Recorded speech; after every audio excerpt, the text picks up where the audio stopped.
So it's 4 p.m. on a Friday. Your board report needs to go out today and you haven't started it yet.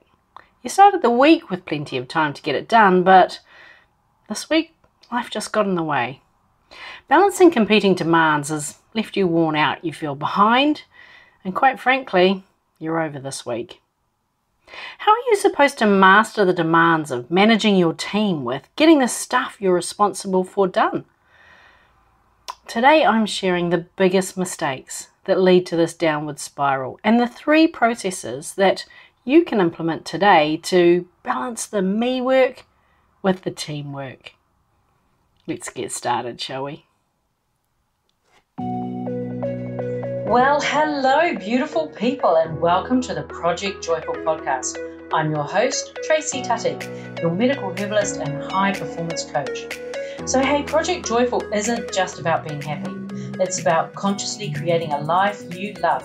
It's about remembering how to reconnect with your soul-centered joy.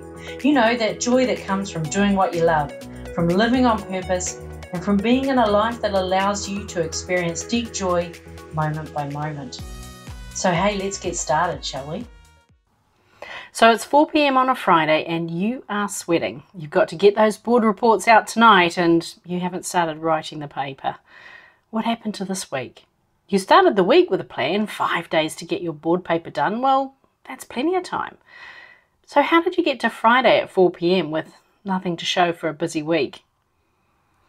If this scenario feels familiar, don't worry. You're not alone. We've all been in this place.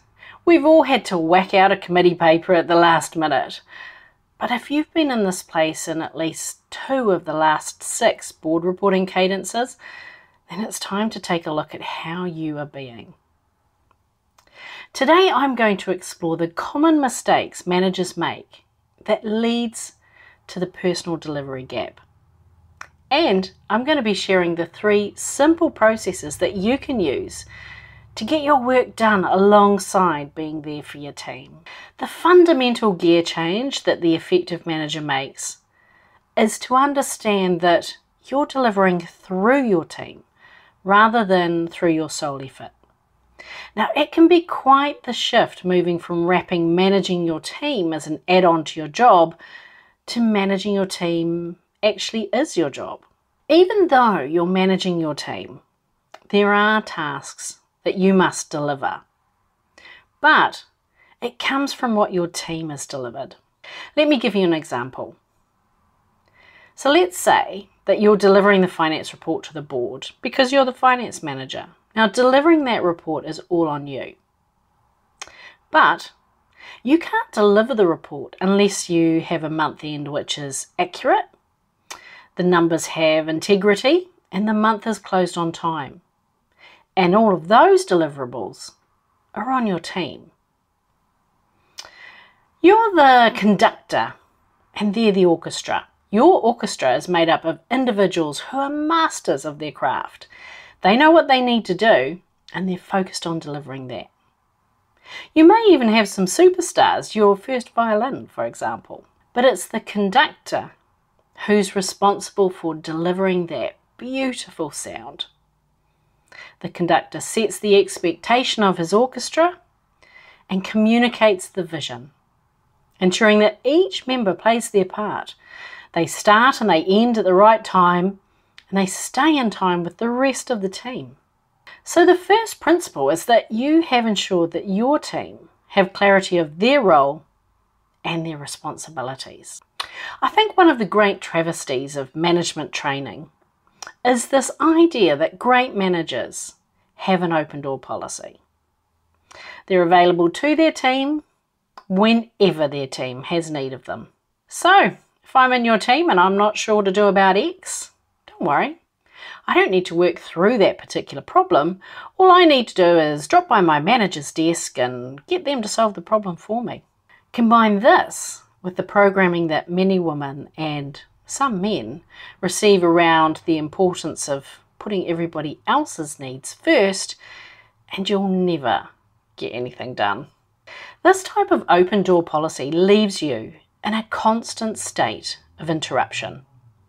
Now, there was a study that was led by Dr. Gloria Mark at the University of California in Irvine, and she found, or rather her team found, that it takes 23 minutes for us to regain our train of thought each time we're interrupted. So, if we do the maths, if you're interrupted twice in 1 hour, then that's your hour gone. Frequent interruptions also increase our feelings of stress and anxiety, and they increase the number of mistakes that we make. The other challenge with an unfettered open door policy is that it teaches your team to be lazy thinkers. They lose the skill of deep critical thinking, preferring that you do the thinking for them. But wait, you say, I thought my job as a manager was to solve problems. Well, it is, but not the everyday problems. You're there to resolve the escalated problems, remove the roadblocks, preferably before they arrive, and provide the critical friend perspective when a member of your team comes to you for advice on a proposed solution to a problem.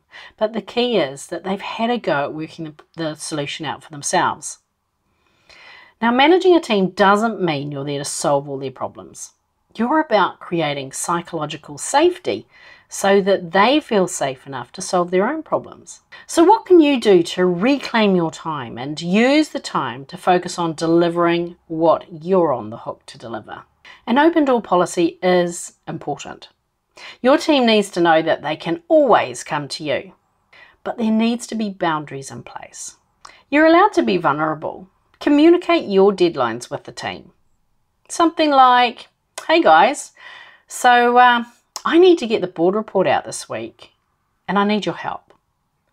I'm going to be working on it from 2 to 4 p.m. on Monday and 9 to 11 a.m. on Thursday. Please don't interrupt me during this time unless it's for something critical. Now, the key here is that you share your definition of critical and you enforce it.